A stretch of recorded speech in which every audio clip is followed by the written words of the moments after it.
just call my boo any outfit. I just wanna know if he a dope or he counterfeit. I dress up my boots when he want lick. I'ma make it sexy for your love and it's out.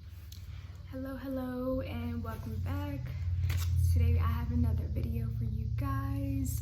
Today the video is going to be on 10 things I wish I knew before I had this little guy. So there is a lot of things that you know, of course you have to have a baby to realize. You know, a lot of people give you advice, but it does not come into realization until you have to deal with it every single day and it turns into your whole life, your routine. So I'm just gonna name 10 different things that I wish I would have known. Number one is, it is a massive change. Your whole entire world is gonna change, but it is completely worth it. Now, when I had a baby, I did not realize that like everything within my life was going to be completely different. Now, I did not say this, but this is actually the first time that everybody is being able to meet my son. Say hi, Sean. Hi. Now, he is 5 months old now, and I wish I would have got to introduce everybody to him before then, but you know, with everything with the quarantine, and it just is wild. Okay, so everything in your life completely changes. You have a new routine, new everything, but seeing a smile on his face, it just makes it completely worth it.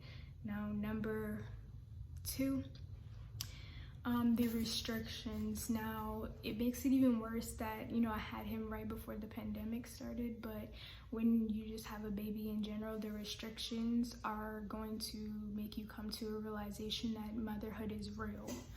Now, I remember one time, you know, my aunt came to town. I haven't seen her in so long, and everybody was going out to get their nails done and feet done and going out to restaurants, and I was pretty upset that I couldn't go, and it kind of, you know, made me tear up a little bit. But then I was just like, hey, you're a mother now, you know, you just gotta stick through it, and hey, that's all right.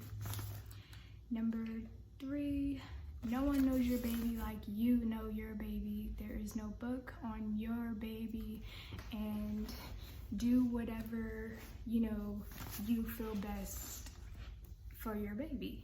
Really, like, there is no book that's going to tell you how your baby's personality is going to be, how his attitude is going to be, you know, what he's going to like and things like that. So as you can see, got a stain on my shirt. Hey, you're not a real mom if you don't have at least one or two throw up stains or spit up stains on you. It's just life. It's the new normal. So yeah, no one knows your baby like you know your baby. You can listen to advice all day, but you know, their advice may not fit how your baby like reacts, you know. So do whatever you feel is best for your baby. That's your child. You're gonna take care of this little one for the rest of your life, so do whatever you feel is best.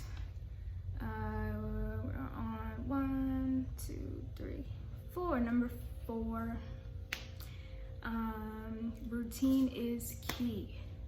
Now, you know, things get crazy, you know, when you have a child, everything kind of hits you at once.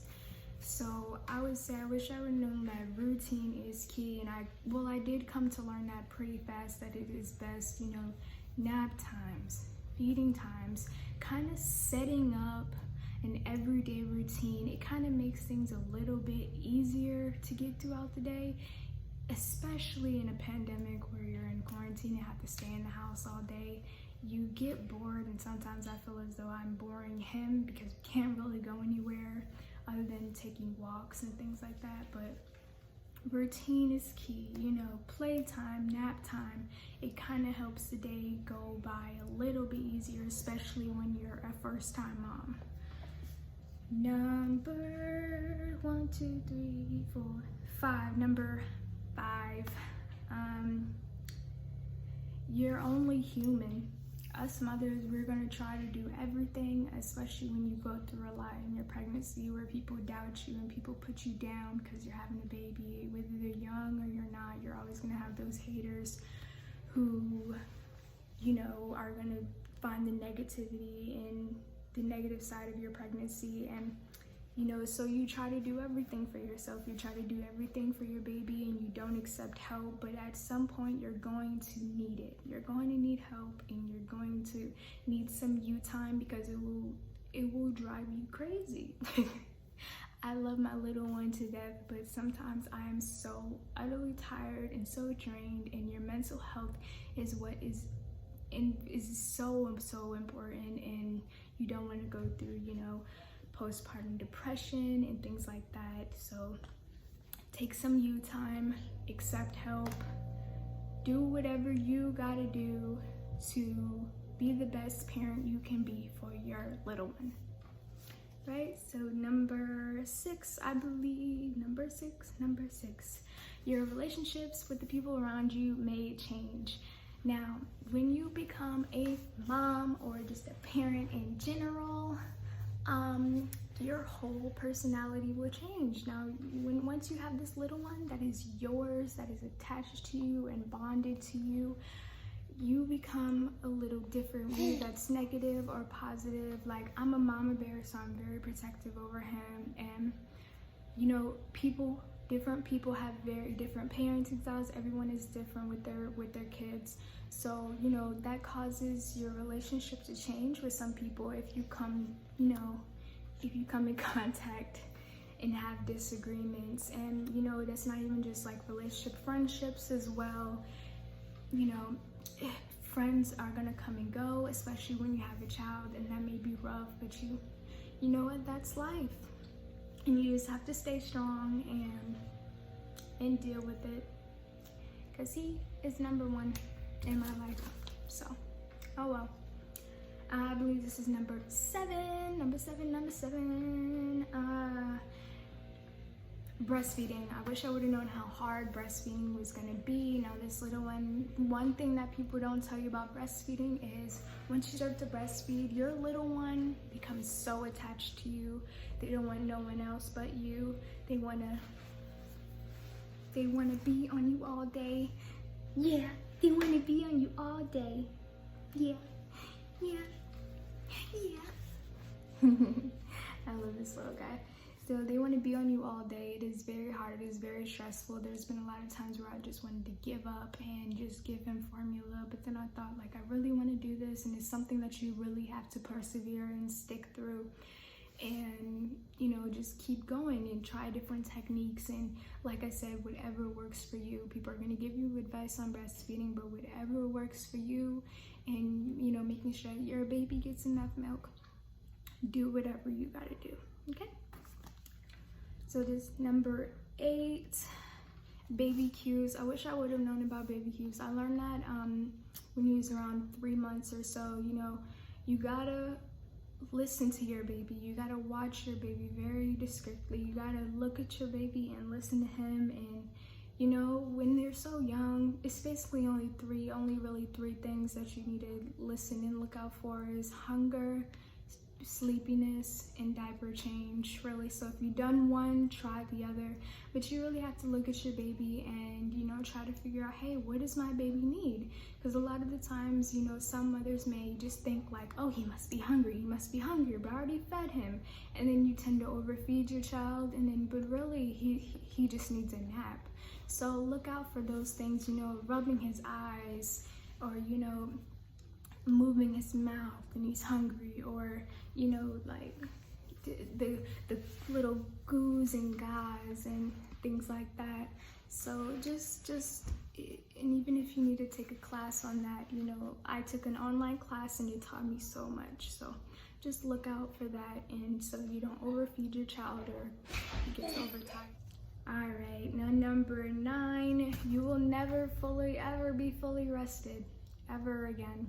Now, you may, especially in the beginning, but, you know, it does get easier. So you know, in the beginning, you're really not gonna sleep like that, but you will overcome it. You need to stay strong, and you will overcome it. But you never fully will get that rest like you used to. It gets so hard in the beginning, but you know, they once they start, you know, being able to eat a little bit more, and they sleep longer, and you'll feel so much better. But you will never, ever get back to that fully rested mode, but you get used to it. And like I said, routine is key, so it does help you. And you know, when your baby naps, sometimes you need a nap too.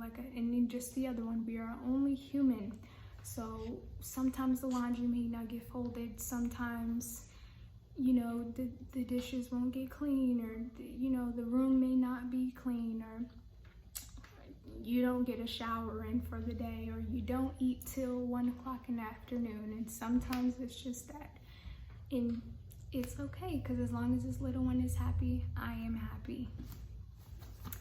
And number 10. Number 10, it gets easier. It gets easier. Like I said, as they grow, they start to nap a little bit longer. They start to sleep throughout the night a little bit longer.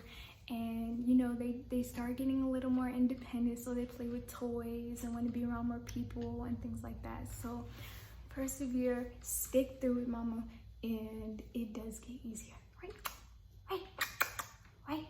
It does get easier. So stay strong, stay healthy, stay inside, and you know, and just stick through it. All right, and I'll see you guys in my next video. Say bye, Sean. Say bye, Sean. Bye. Peace.